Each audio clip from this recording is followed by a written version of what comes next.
Welcome, everyone. I'm Justin Paperny. Thanks so much for taking the time to join me today. I'm going to shut off the phone because it's blown up with text messages. Forgive me.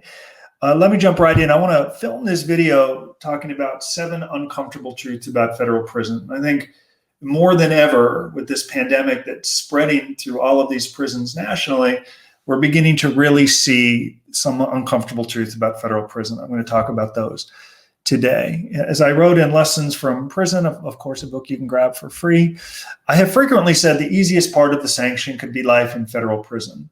I didn't expect when I wrote the book that there would be this pandemic that would get so many good people sick in prison. So for the first time, I can actually correct myself and say, well, I was kind of wrong.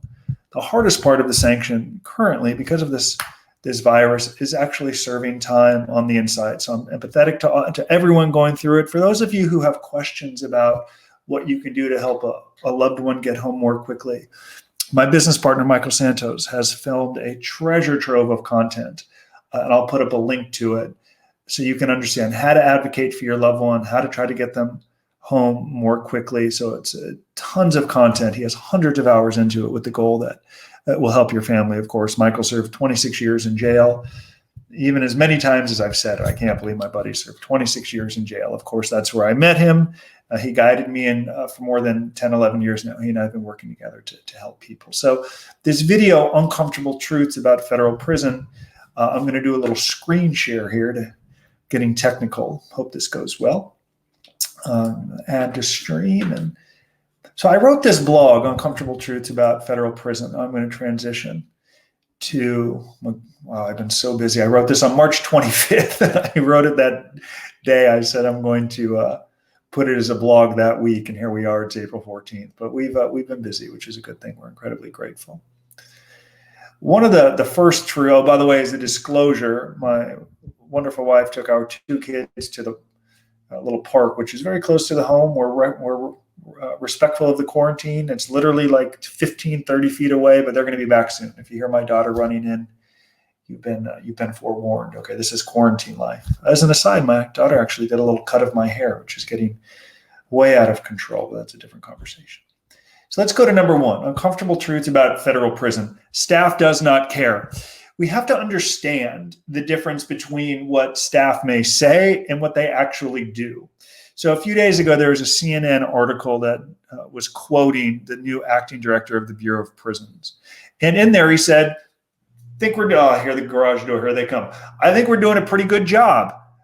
Even if they're doing a horrific job, they're going to tell you they're doing a good job. It's what they're supposed to say. It is a system that is meant to take you in. They don't like to let you out, regardless of what they say. An uncomfortable truth is staff really doesn't care. Now, I know there are pockets of staff. Let me be clear. So I'm not indicting every staff member. There are certainly some pockets of staff who care. I didn't meet them. Then again, I was only inside a year. So remember, there are those who knocked me for only serving a year in prison. It's true. In my case, the hardest part was the 3.5 years before I went in. And of course, it can be very difficult coming home. But back to this idea that staff doesn't care, you have to be understanding of that. You have to understand that staff is going to obstruct. You got to embrace it. You got to own it. They're going to obstruct. They are going to delay. People, there are thousands of people right now in federal prison who should not be there. They're older. They're ill. Someone posted on my LinkedIn page, I worked for the Bureau of Prisons for 20 years. I only saw one compassionate release, a guy who broke his neck. Good God, man. Okay.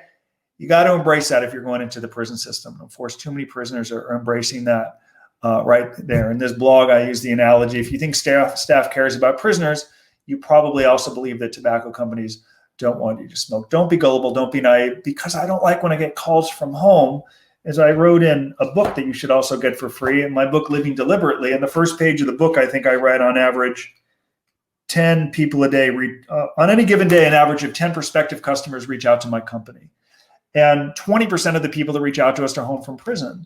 And many of those people say, well, staff didn't train me. The programming wasn't great. If you're reliant on staff to grow and to be exceptional and to have an incredibly productive prison term, you're living in la la land. It ain't going to happen. It's got to be, you have to advocate. You have to take action without relying on staff.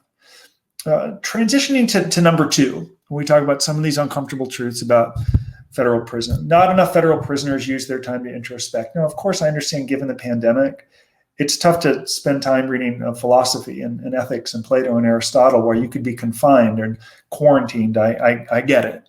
But we have to embrace the reality. At some point, things are going to break. Even now, the docket is getting filled up. Client sentencings are getting back on the schedule. Client self-surrender dates are now firmly being set in stone, even if it's this fall.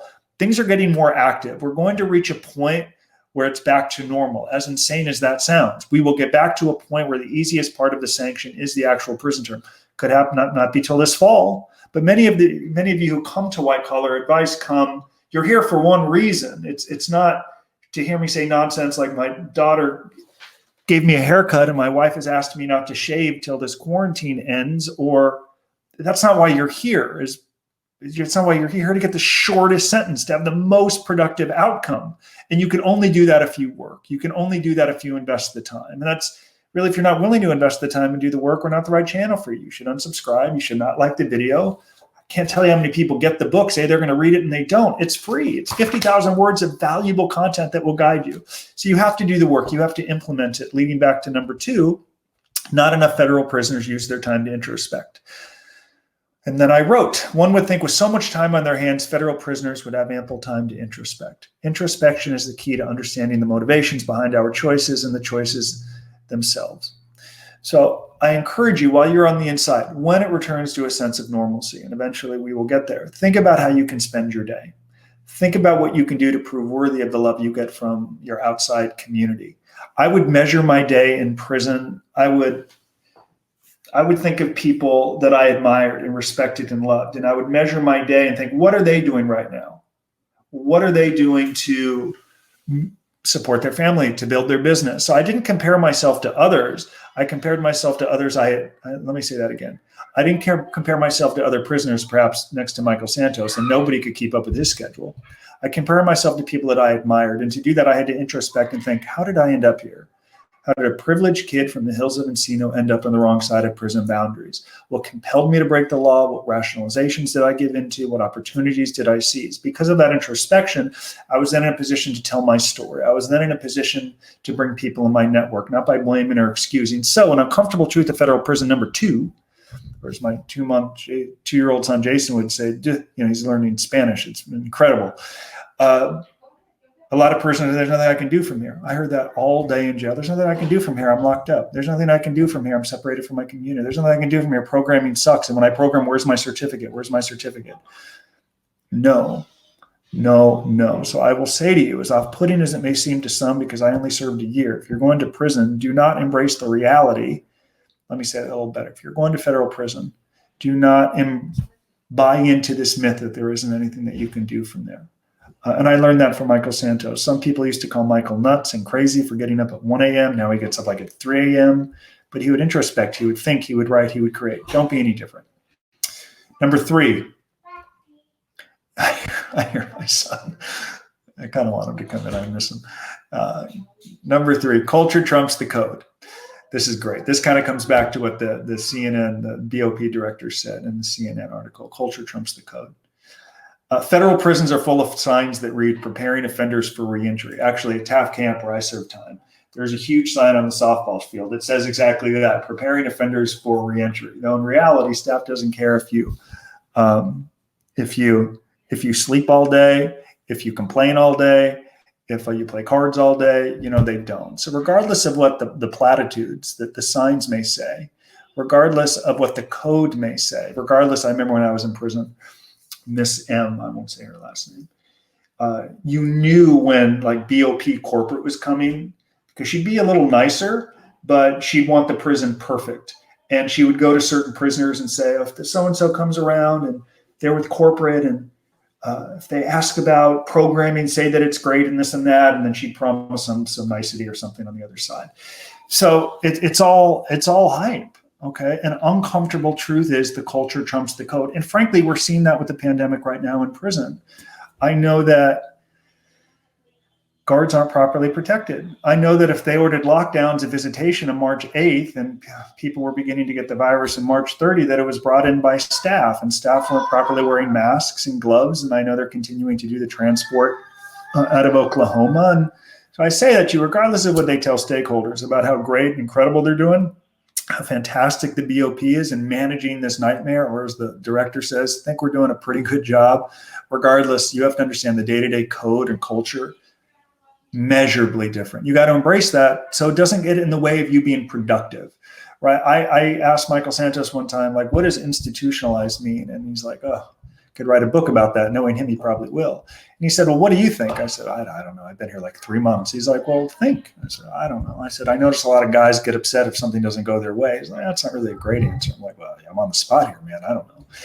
And I said, I notice if mail call doesn't come, guys really freak out. Or if there was an email then, but if the phones are down, they really get unhappy. In other words, their happiness was contingent on what was happening around them. It wasn't coming from within.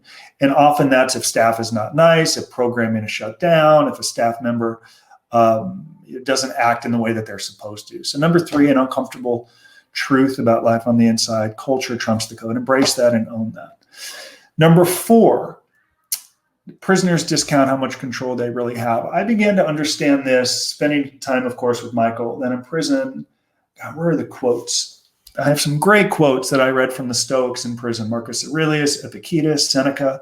They're around here somewhere, of course. I can't find them, which just trust me. Just trust me. They're really good quotes, okay? Prisoners discount how much control they have. And I would read these Stoical writings and I think, wow, there's a lot more than I can do. And I used to say that to Michael, like, how are you so productive? How do you do this? And how could someone who's been locked up and confined? And then I read The Prince, and I read that Machiavelli wrote The Prince while he was ostracized in Florence. So I'm like, how do you people do it? How are you so productive? You know, we're in prison. This sucks. We miss our family. We miss sex. We miss our bed. We miss our toilet. I wish I could actually masturbate with it. I mean, it's terrible. Okay, I can't do that here. I want to be home when I do that. It's awful. And he essentially said to me, you have to focus on what you can and cannot control. You can't control, what your job may be or what bunk you have. You can't control how many phone minutes you have. You can't control if a staff member is going to, come after you because they don't like your routine or they're jealous of the fact that you're going to go home. You have to focus on what you have. So then when Michael and I were working on lessons from prison, we paid a lot of attention to it. Of course, you can still get lessons from prison for free. That's called a call to action in marketing. Just get the book. It's free. Okay, as we wrote, an uncomfortable truth about federal prison is too many prisoners embrace the mistaken premise that since they are confined, they cannot do anything productive. A good piece of advice follows. Spend your early days in confinement, regardless of the culture, focusing on what you can and cannot control. You may not be able to control your job or bunk, but you can control your attitude and what you say when you call home. Actually, I need to film a video on that too. As someone who gets paid a lot to talk about ethics and white-collar crime, I generally don't encourage people to lie. But this is the only time I'm going to tell you to lie. Don't complain when you call home. They're worried about you. They miss you. They're scared. They're wondering how you're doing. So if you call home and you start bitching and complaining, I know you may be telling the truth.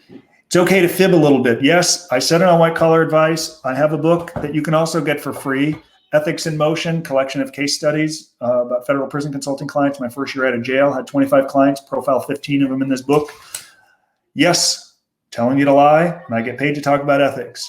But the truth is, I want you to believe it. I want you to get there. I want you to recognize you can control your attitude when you call home rather than lamenting over the unfairness of the prison and your sentence and the judge and the lawyer and the toilets and the showers and everything that accompanies confinement. I'm going to be home soon, doing okay. I'm strong. I'm planning. I'm preparing. I'm introspecting. Okay. I'm not letting staff control the day-to-day environment. I'm taking action. I'm feeling pretty good. So the only time I'd encourage someone to lie while in federal prison, kids, the quarantine, we're going a little nutty. Okay. I hear it. Anytime I'd encourage you to lie is when you call home. Believe it. If you say it enough, there are people that say you got to fake it to make it. My buddy Seth Ferrenti likes to say, you got to fake it to make it. Call home, be strong, be safe. And focus on how much you can control rather than obsessing or ruminating, as my mom would like to say. She's a big fan of the word ruminate. I don't know where she got it from, okay, but it's a big word in the Paperny household, or it was growing up. Focus on what you can control. Number 6. I already covered it. Number 4. Uncomfortable truth number 5, I should say. It is an uncomfortable truth to accept imprisonment is harder on loved ones. This statement has brought me a lot of grief over the years. A lot of guys in jail didn't like when I would say that. Of course, they'd say, you're only here a year. What the hell do you know? My buddy partner, Michael, served 26 years. He wrote about it all the time. Michael did a beautiful job of recognizing his imprisonment was harder on his parents, on his incredible sisters who were so supportive. He recognized that. And if you can recognize that, you'll also better prepare for sentencing because you'll take action and work on days you don't want to. Okay, but if you can recognize it's harder on those that love and support you, you will be introspective. You will better understand your story. You won't complain about staff. You won't care about the culture of confinement. Okay, you won't say things like, I'm in prison locked up. How is this harder on my family? Look, I get it. I understand it. But I'm telling you, as someone, our company's had a lot of clients over a lot of years, and it's always harder on the family because I get those calls. I get the calls from, I've shared the stories. I've gotten calls from clients, wives, and I've said frequently, just because someone hires us doesn't mean they always follow the advice. You have to implement it, right? I mean, I probably have some workout programs in here that I bought. And I actually have one in my closet. I bought it. It's still sitting in the closet. I actually don't have any plans to use it, but I spent money on it. Every now and again that happens. You make an investment, you don't follow through. Well, that's on me for buying it and not using it, not the creator of the product. It's pretty damn good if I used it. I just haven't used it. Same thing. Every now and again I get a call from a client's wife and she'll say, I'm not going to visit for 3 months or 6 months. I'm like, you just got there. What happened? Everything we talked about, the plan, the release plan. He's too upset. He's too angry. All he does talk about the unfairness and doesn't really recognize that I'm home working 2 jobs, managing the bills. Or all he does is talk about his physique and the shape that he's getting in. I get it. You know, prison was a pretty good time to get in shape. Not right now with the pandemic. We'll eventually get back to some sense of normalcy. I want to be very empathetic to what people in prison are going through right now. I know, because I have gotten 17 core links messages today from clients in prison walking me through this pandemic, from Sheridan to Alabama to Texarkana to Taft to Lompoc, all over the country. I know it's bad. Once we get back to a sense of normalcy, I encourage all of you to remember it's harder on your loved ones. Keep that in mind. Number 6, guilty by association. Guilty by association, an uncomfortable truth. Staff will punish prisoners and write up disciplinary infractions, even when the prisoner does nothing wrong. Perhaps their bunkie had an iPhone and utensils from the kitchen. Staff will presume you had to know. Do not expect to be given the benefit of the doubt. Don't forget, they don't view you as a husband or mom or father or executive or community leader or soccer coach. They view you as a convicted criminal. They view you as a thief. They view you as someone who creates victims and exploits others for your own gain. They are paid to lock you up. So if you can understand the stakeholders, if any of you have ever gotten a scope of work from me, or if clients are watching this, they know I always put initially in a scope of work, who are these stakeholders, right? Who are they? The stakeholders view you as criminals. Prosecutors are paid to it. They advance their career by sending people to prison for longer times than they should. Then they're going to use those convictions to become a defense attorney to command a high wage. How many of you are so impressed that your lawyer is a former AUSA? If I had a penny, God, that is so cliche. Is there anything else I could say better? If I had a penny. I can't think of anything. I'm on the spot here. I have no idea. So I'm going to stick with the cliche. It's a cliche for a reason. If I had a damn penny for every time a defendant said to me, my lawyer is a former U.S. attorney, is if that leads to some like incredible outcome. Frankly, I find many of them to be still think like U.S. attorneys, and they forget in some cases that they're now on the defense side.